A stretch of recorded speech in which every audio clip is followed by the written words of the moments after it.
Chào các bạn đến với Nostradamus Last Prophecy. Đây là một game hidden object từ tít 2007 hay sao ấy. Thực ra mình khá thích cái thể loại này, nhưng mình chưa chơi game nào mà phải trả tiền để mua toàn bộ game cả, nên mình không biết nó sẽ khác thế nào so với mấy game tải trên Google Play. Và vì đây là game từ 2007, tức là 16 năm trước, holy fuck, nên mình có hơi mất thời gian tí để set up ấy. Hy vọng là mọi thứ ổn định. Trông thì mình buồn lắm ấy. Cái gì ấy?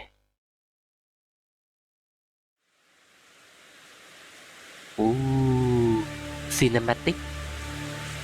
Cinematic từ 2007.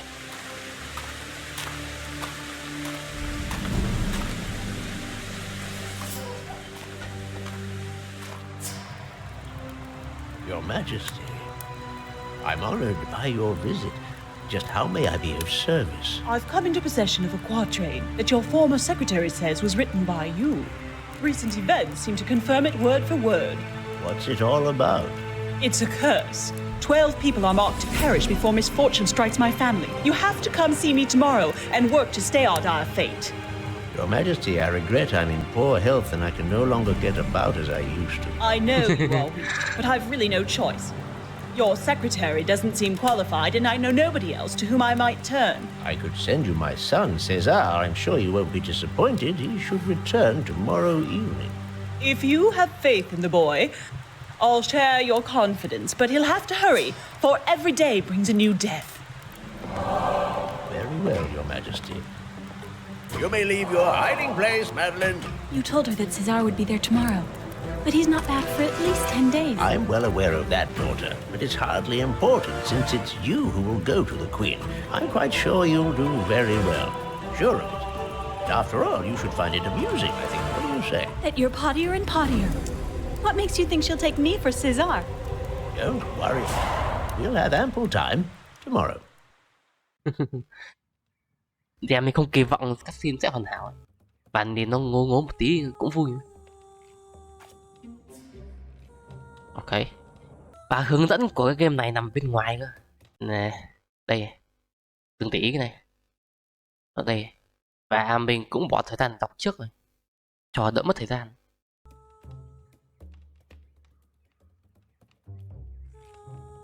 Ồ. Dày đó. Thực ra mình nghĩ game này chưa hẳn là hidden object đâu. Có giống game lấn chuột giải đố hơn.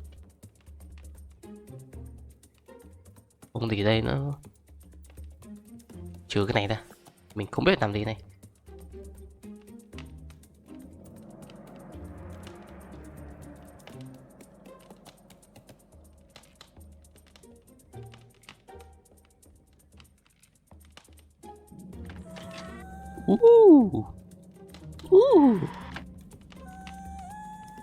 Phải bấm đúng cái này.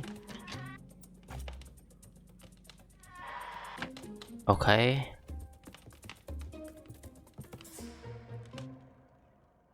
Wow, cảnh đẹp như tranh vẽ vậy. Vì đây đúng là tranh vẽ. Cái gì?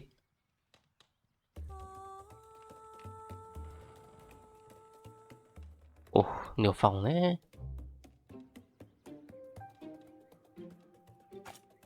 Quần. Úng.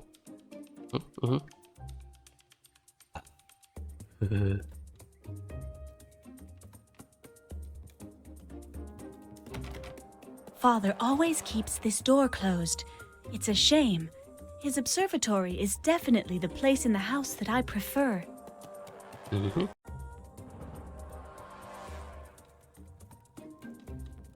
Ồ, ông già đây này. This doesn't serve any purpose right now. Thì đây. Quế. Dầu. Cái gì vậy?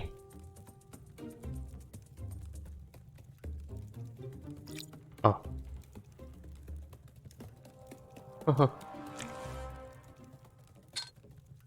Hả?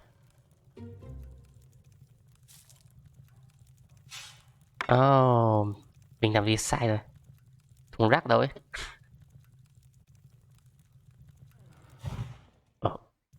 Đấy cũng là một cách. Chắc mình cần công thức gì đó.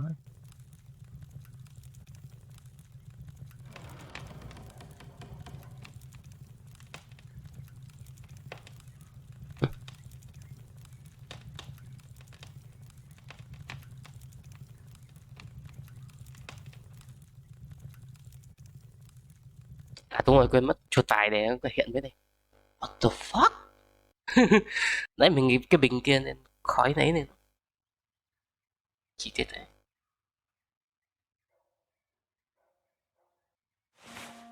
Ôn.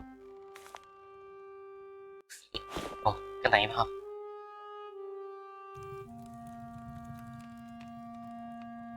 Hello ông già. Morning. Good morning, sweetheart. Ready to slip into the skin of your brother? I think that I am. Giọng nói kiểu ấy. I see you are. You've wasted no time in putting your brother's suit on, though you haven't quite got it perfect. Take this case. It'll make you seem more serious in your part, and it might even prove useful to you. Thank you. Đây rồi. And don't forget, you have to find something to fix your face. César has a darker complexion than you. Tối hơn cái này á.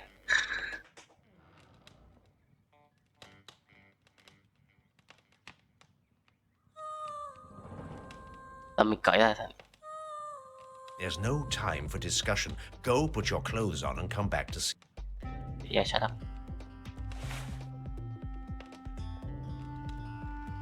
I could still need it. Yeah. Đồ nào còn dùng được thì mình không vứt được. Tiện đấy. If you think you're too pale, there might be something better than soot on your face. I'm sorry? You should clean your face. It doesn't look respectable to walk about in that way. Rồi mẹ. Alo, cho tao lau.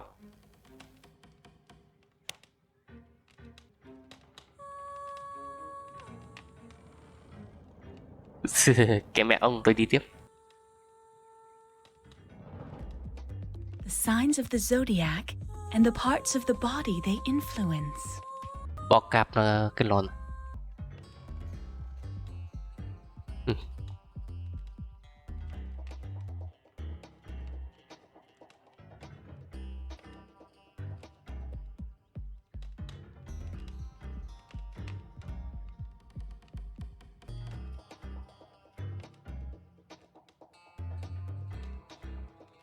Mình ở đây làm gì vậy? Không có gì bấm được ở đây cả.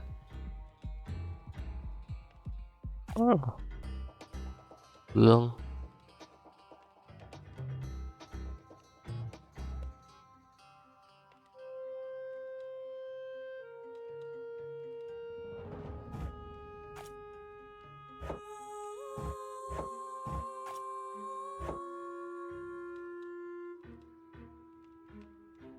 Xem nào. Mình vẫn chưa lau mặt được. Alo.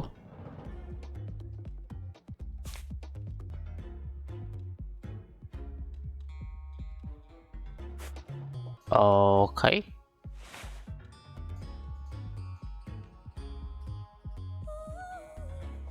À, để trang ngực. Trang ngực.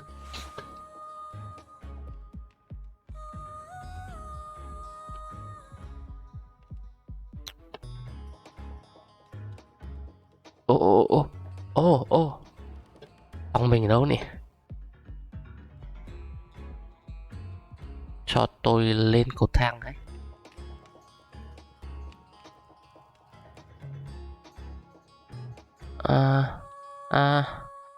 Đấy không phải phòng tôi. Cứu tôi. Pep. Đây đúng không? Thế nó mất thời gian. Vứt đi I à? could still need it. Gì? Yếu hay? Chưa có gì làm đây à?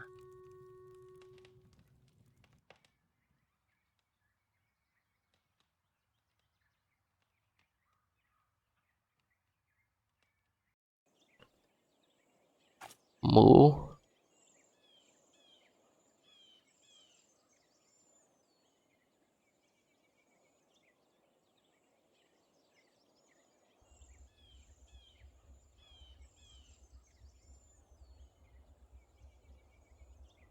Mứt táo với gừng á, ai cần.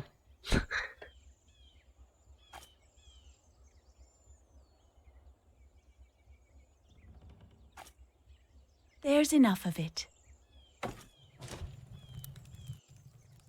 Okay. This system is really practical for kneading without getting too tired. But that's on the condition it works. When I have a chance, I'll go to the forge. Maybe I'll find something to repair it with. Cần nít là nhào bột đấy hả? Đúng rồi.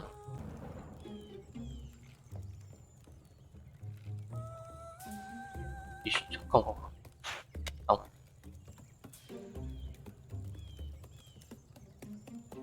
Hết rồi.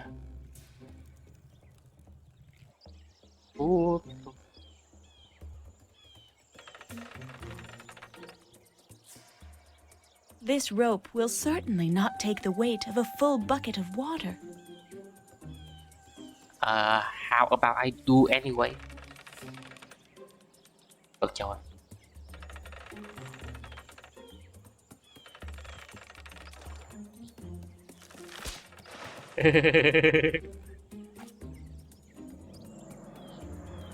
Yeah, chắc chắn mình không đứng trước gì. Chắc chắn. Tomorrow. Right now, I've got better things to do.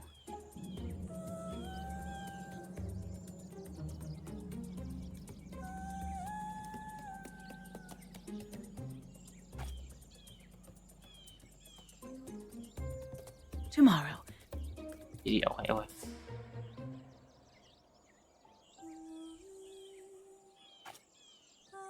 Bí ngố.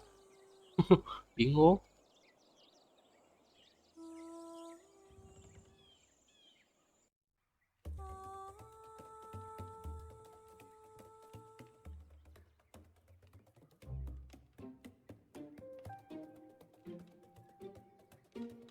Ồ. Em không để ý. Ok, thế có công thức đấy.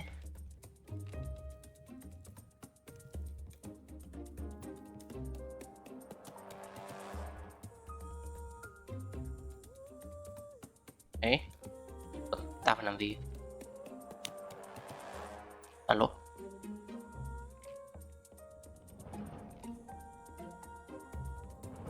Tắt tu.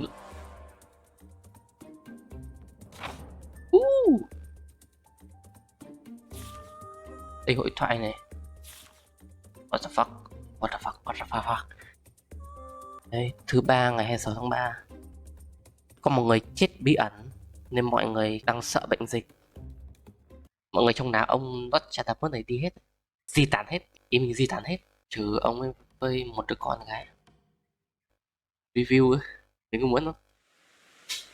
Không. Thực ra cái code này cũng háo hức ấy. Chứ không phản đối gì lắm. What the fuck, what the fuck, what the fuck. Thứ tư ngày 27. Ok, nhiệm vụ đây. Xem nào. Nước, dầu, tổ ong.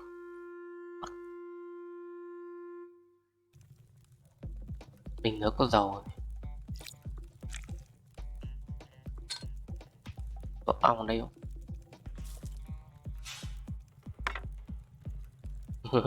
Thật giá kim. Tí đi.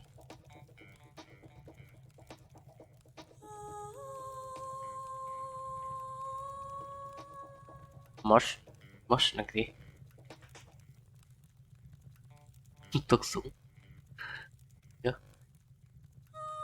Play. Mình không có play, mình cũng không. Oh no. Nước thì chắc là giếng thôi.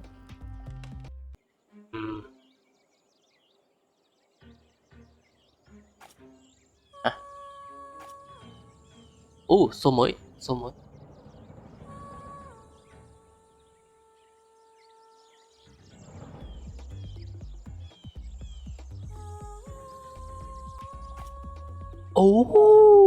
Clay ngay đây luôn.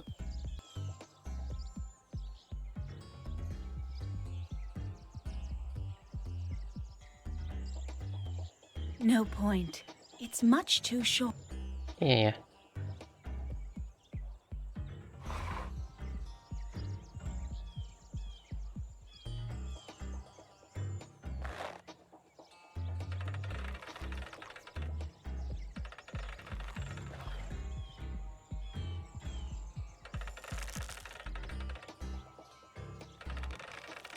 Ngón.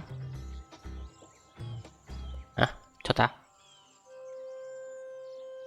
Cái gì này? Chắc cái này không? Easy. Tận 2 bình luôn.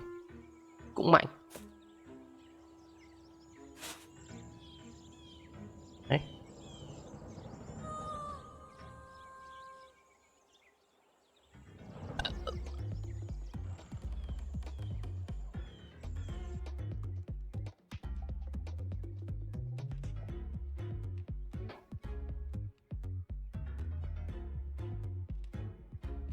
Ở đâu rồi?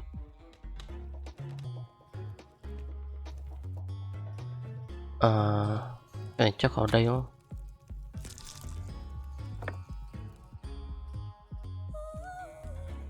Đúng. À đây. Nước. All I have to do now is heat the whole thing.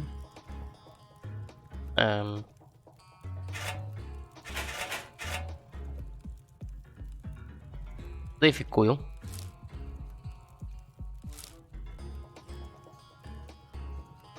Thì ok.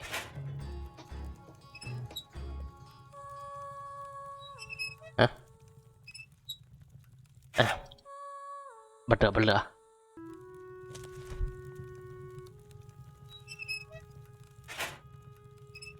It must be ready. Đúng. Chắc cái này tiếp đi.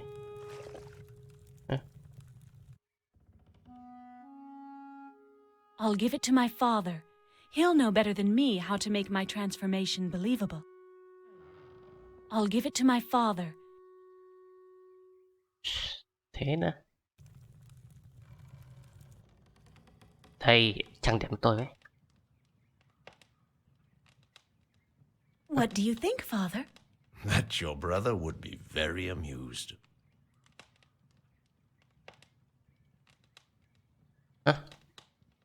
Alo? Không được ạ.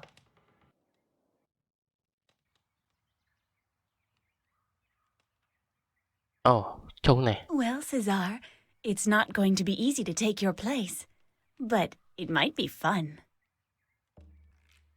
Tức mình thiếu riêng map mà. Và một quyển sách trên tay.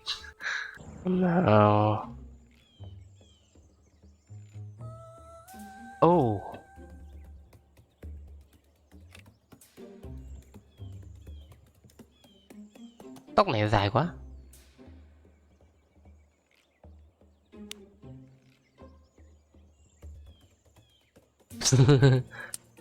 Dùng được không?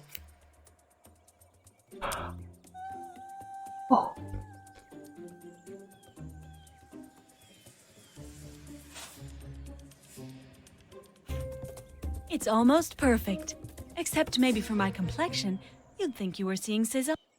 Wow. 9 điểm. 9 điểm for nothing. Lần này chắc chắn phải được. That's fine. The outfit is perfect. Now, what about your face? What have you got?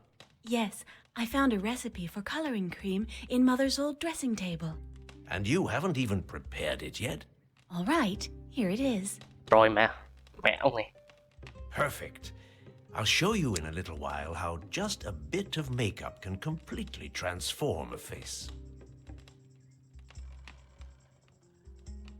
Quarantine. Yeah. Nói về bệnh dịch sau năm 2020, cảm giác nó lạ. I've never met anyone that important. How should I act with Queen Catherine? Be natural. No one is ever spontaneous with her, yet it's what she appreciates the most. People who are frank and funny. I'll try. Ok, Not comfortable. lưng Frank là ai? You could bring her something. Offer her a little jam, for example. She loves that.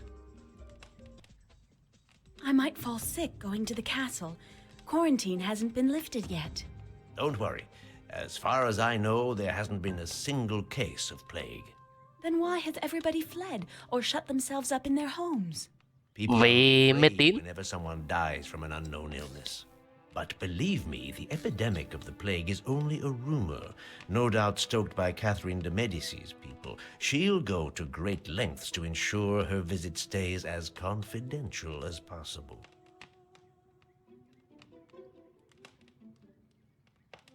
Then why did you let Mama and the little ones leave, if there was no danger? Little Your One mother á. enjoys travel.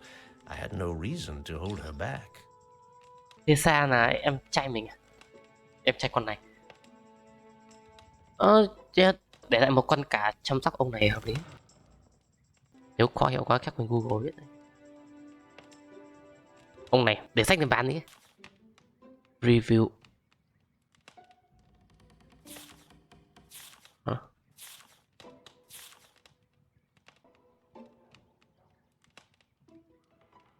Cái này đâu ra ấy?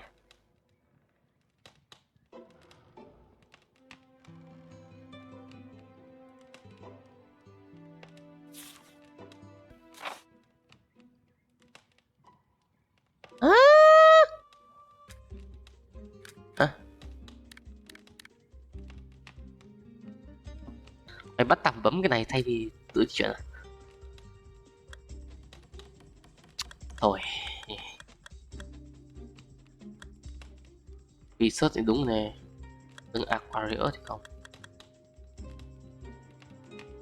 Ở cái gì đó? Cái này. Thở từ trên xuống đi.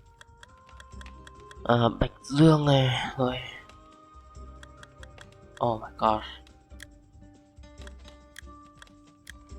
Bạch Dương này, Kim Ngưu này, Long Tử, rồi đến ung thư, sư tử, leo, leo, từ leo. Sao đúng thứ tự ấy, chuẩn luôn mà. Nhưng quán kỷ này, sao thủy, sao kim, rồi sao hỏa này.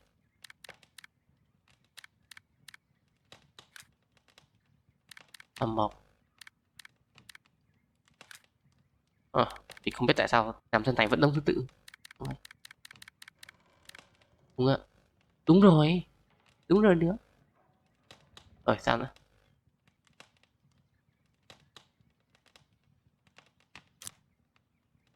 À.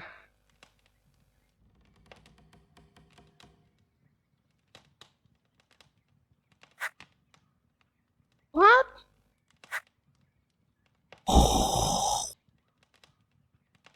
Rồi, muốn làm gì tiếp? Đây à?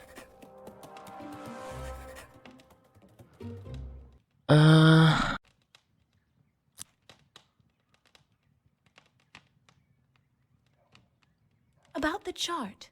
I think I've finished. I was sure you'd do very Ồ, well. không cần You've phải làm gì always nữa. been Ôi. talented for this sort of activity. But don't forget, the difficulty often lies more in the interpretation of a chart, and especially in the way you present it to the subject. The stars give us orientations, tendencies, but they never predict a certain immutable future. In any case, I'm delighted that you've retained the few rudiments of astrology I taught you. But now that you've reviewed your fundamentals and know how to dress like your brother, you'll have to learn to talk like him. To start, Yeah. try to pitch Đa your giọng voice quái gì đó. right. Then think about what you're saying. César might not give the same answer as you. All right, let's try. Say something, anything, to see how you place your voice. Something. Anything. Excellent. You've completely grasped your Huh? brother's expression, but there's still some progress to be made on the voice. Try again. Anything. No. No. Anything. Not quite there yet. Anything. No. No. Anything. No. Anything. No. Đã giọng được ấy. Anything. No. No. Anything. No. Nghịch quá, nghịch quá. Anything. Perfect. You've done it. Nào. Let's take a little knowledge test. Don't forget to pay as much attention to your voice as to the answer. What's the first sign of the zodiac? Bạch Dương. Aries. Aries is right. That sign marks the beginning of spring, a new cycle that's starting. As for the voice, on the other hand, we're not there yet. What zodiac sign rules the heart? Mẹ, cái này di chuyển này. Ê. Câu hỏi gì? Are you sure you want to take a break? No. What zodiac sign rules the heart? Tôi đéo nữa. Tôi đéo nữa. Tôi chưa ôn bài. Đây. Virgo? The voice is fine, but as for the rest, what common product is often used to avoid contagion? À. Cồn đúng không? Ôi, Alcohol. No, but your tone is right. How do you determine someone's sign?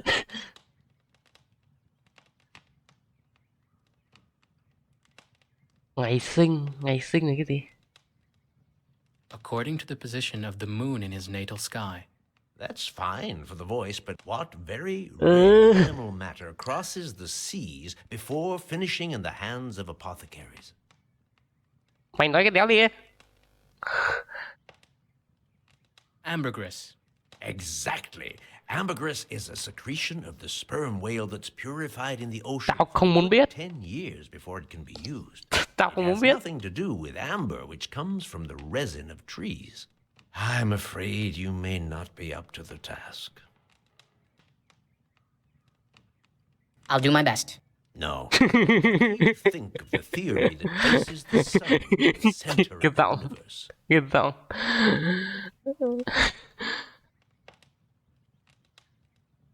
Are you sure you want to take a break? Yes, please. All right, but I'm not letting you off the hook. Ôi, cho tôi ôn bài tí. Đừng học mấy này đâu. Đây đúng không? Nhìn cái này kiểu đó được. Thôi. Chọn bờ còn nhanh hơn. We haven't finished the little test we started earlier. What do you think of the theory that places the sun in the center of the universe? Cái này dễ.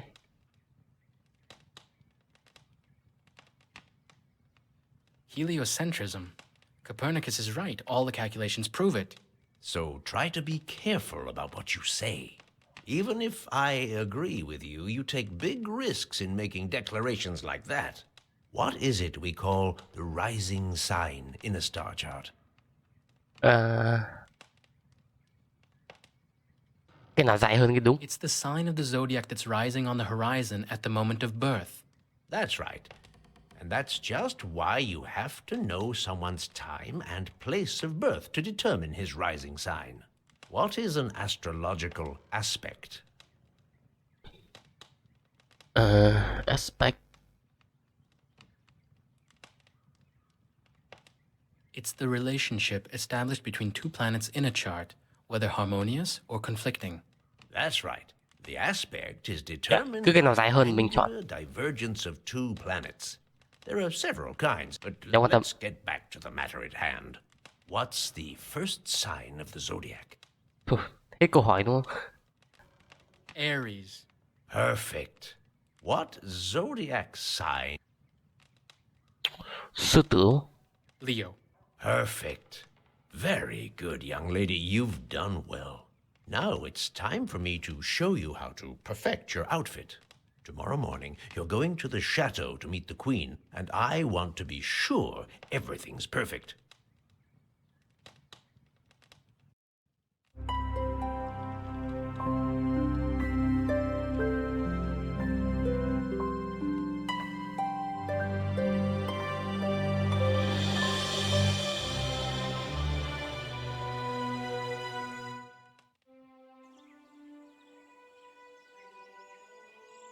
Thứ năm ngày 28 tháng 3. Ôi.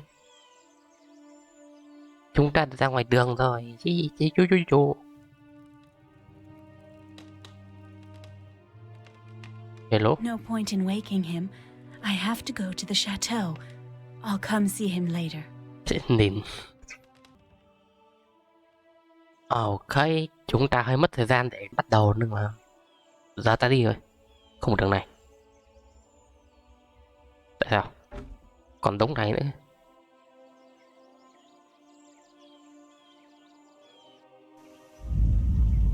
The fuck? The earth hasn't shaken like that in a long time. This isn't a good omen. Đừng có dám scare tao trong game này. Không ra kia được á. What? Nhà to nhỉ. Không có gì làm đây cả. Cool, hay lắm. Tôi lạc rồi, cứu tôi.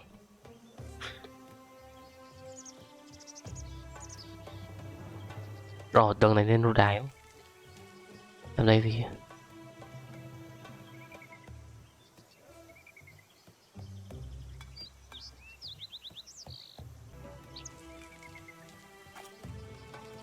Tỏi.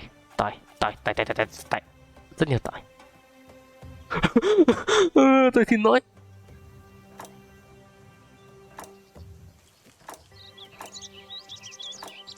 Không cần luôn á. Sao thế được?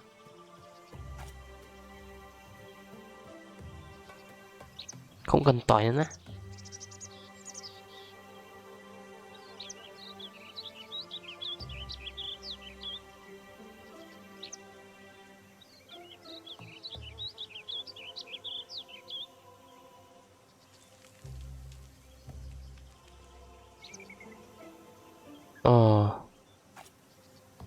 Cái gì đó ở đây nữa.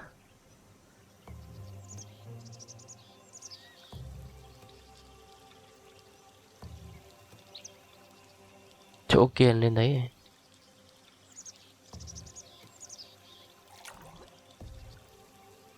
Thêm nước. Ê, quá nhiều nước.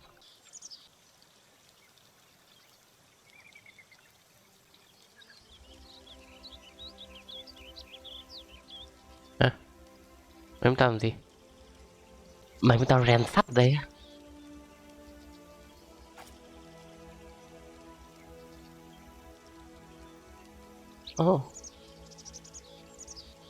Vẫn không có gì đây cả.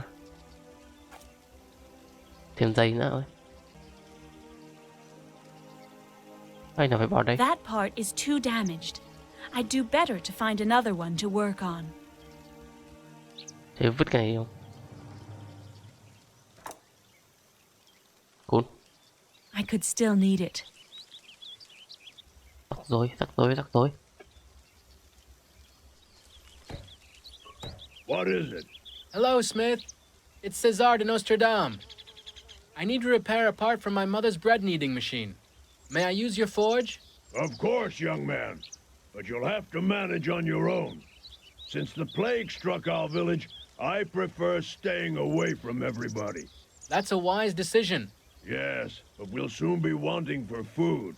When you finished repairing the bread kneading machine, I wouldn't say no to a little bread. My wife and children have empty bellies. No problem. Tự đi mà ăn đi ông. Do as you like, César, but I most certainly... Thế mình có lên quay lại nào nhỉ?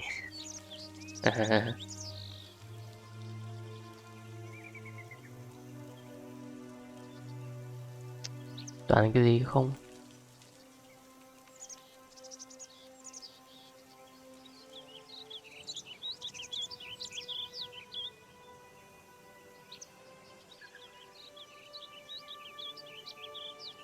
Swallow root ơi, cái này mới. Đây đâu?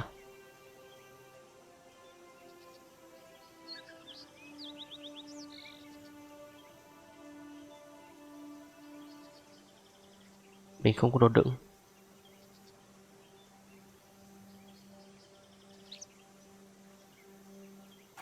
Xin. Cái này thì không.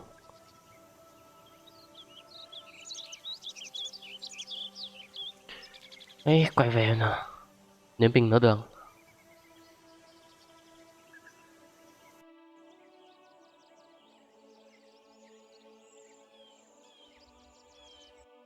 Ồ, có đường này nữa. À, không phải. Ok, cái này sợ rồi không?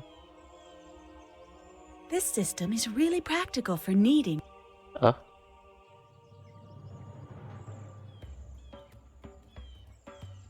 Chú muốn là bánh mì. This system is... Ồ, mình chưa thử đút cái này vào lò. Oris, ôi.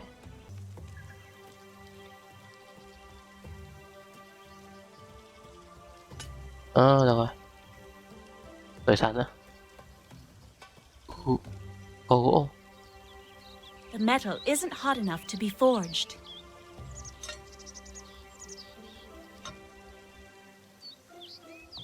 Ouch! Ow. Ouch! Ouch! Ouch! Chưa đủ nóng. Thế mình phải làm gì nó nóng? Không làm gì đây nữa. Chắc phải để đấy đi làm việc khác nữa. Mình chắc cứ hiểu thế.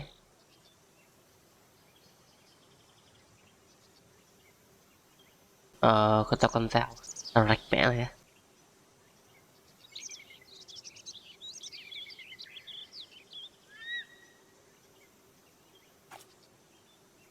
Đấy, thêm đất sét.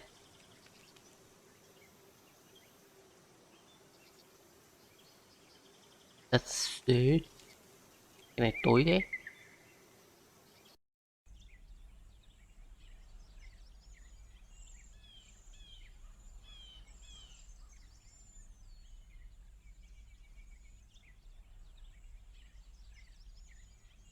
Không đi được cả. Có đi được này, chỗ đi được này.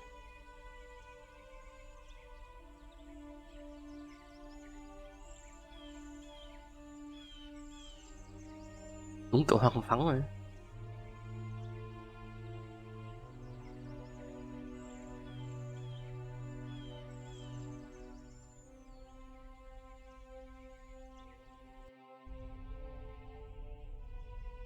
Ồ, rộng phết.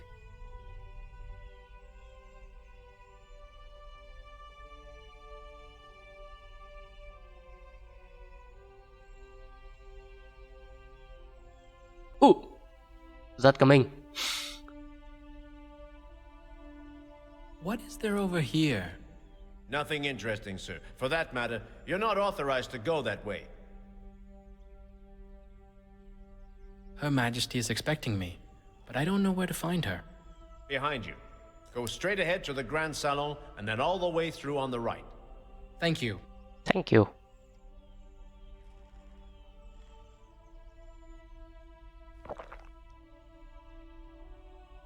Mình vừa uống nước à? Nôn má. Uống nước không? This is neither the place nor the time.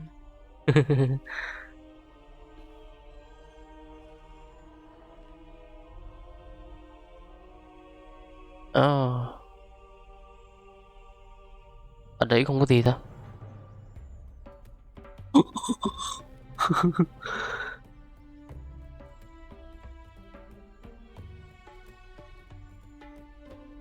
Không làm gì luôn à? I'm here to see Her Majesty Catherine de Medicis. Enter. Her Majesty is expecting you. I'm here to see her. Enter. You may enter. Your Majesty. César de Nostradame, I am delighted to meet you. Your father must esteem you highly to send you to me. He must have explained to you how difficult I am to satisfy. Hả? Indeed. But one can hardly be demanding with others if one is not the same with oneself. Very good. So you know what to expect. According to Chavigny, your father is the author of this quatrain. Yet, when I spoke to him of it, he didn't seem to remember. It would seem that these verses are becoming reality. I need to know how this story will turn out, and if misfortune can be avoided. A scribe has traveled from Moulins with me. He has noted all the tragic events that have occurred in recent days. He has the order to transmit to you any information you consider useful. He's waiting for you, next door. Very well, Your Majesty. I shall do my best to solve this mystery. I don't doubt it, César. You may leave now. I'll be back when I have something new. Sao mày nói cái giọng ấy mày? Later, later, later. Chắc đây chả có đồ đi lấy đâu. Trừ phi...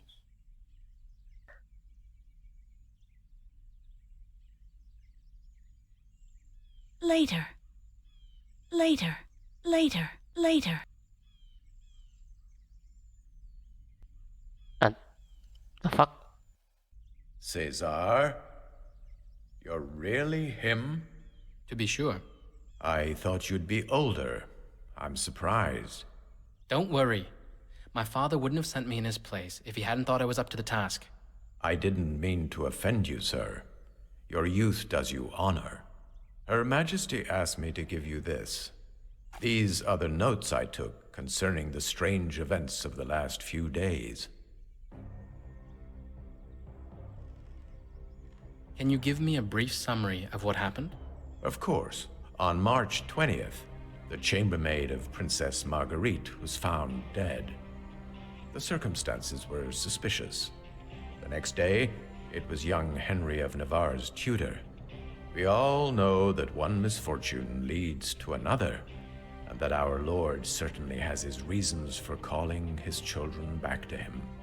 But when, over the following 2 days, a lady companion of Her Majesty Catherine de Medicis, as well as the personal chef of King Charles IX, died in turn, the Queen Mother convened Jean-Aimé de Chavigny to ask his advice.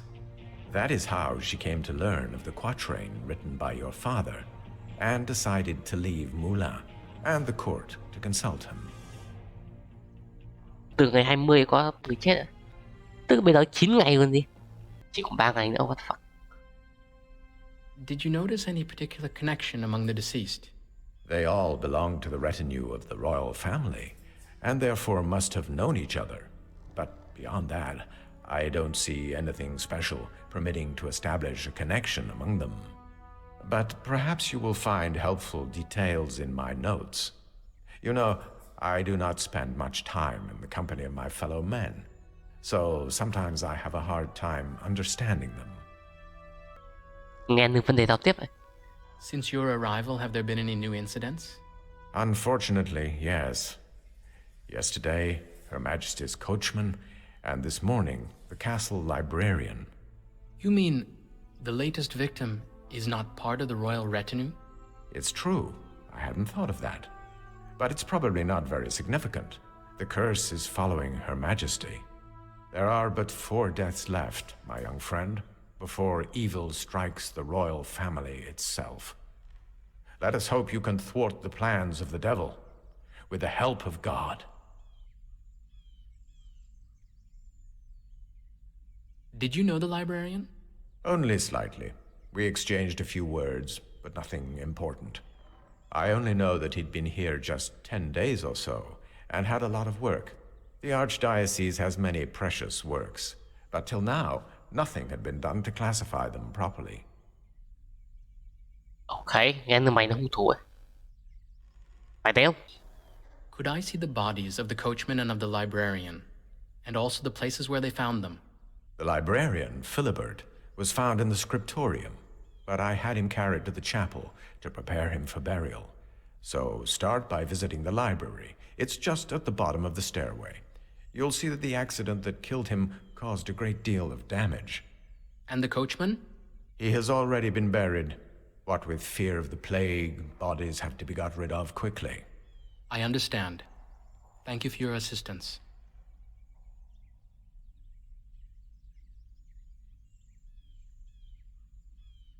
Ok, vậy là chúng ta xuống thư viện đúng không?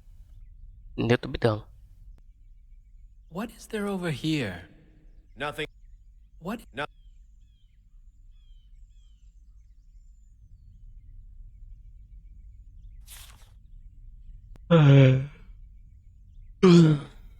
Còn cái gì đây nữa? Đây rồi.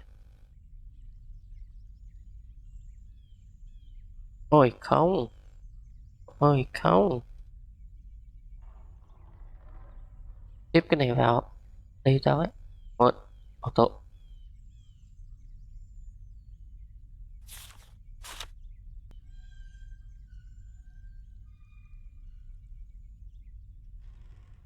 Cool. Lời tiên tri vớ vẩn. Nạn nhân đầu tiên bị xe ngựa cán phải. Nạn nhân thứ hai treo cổ phòng ngủ. Nạn nhân thứ ba chết đuối. Nạn nhân thứ tư đau bụng, đánh đau bị đâm. Nạn nhân thứ sáu là cái gì? Không ghi nguyên nhân. Không ghi nguyên nhân. Thế là 7 người. Không trách nữa.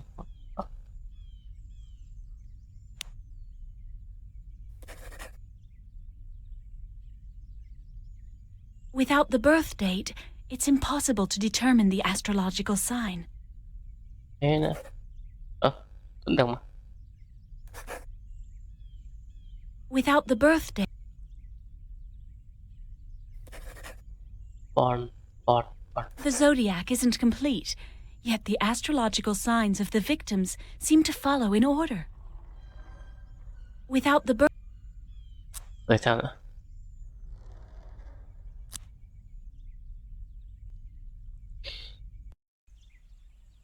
Thư viện đâu nhé? Cho tôi thư viện. Nó mò cho mình luôn này. Ok, nhưng mình sẽ kết thúc tầm này tại đây vì mình chơi hơn 1 tiếng rồi. Và chắc chẳng có gì nhiều edit. Trước kể hình như game này chỉ có 2-3 tiếng thôi. Nên nếu mình chơi nhiều này thì chẳng mấy chốc là hết. Nên chào các bạn và hẹn gặp lại.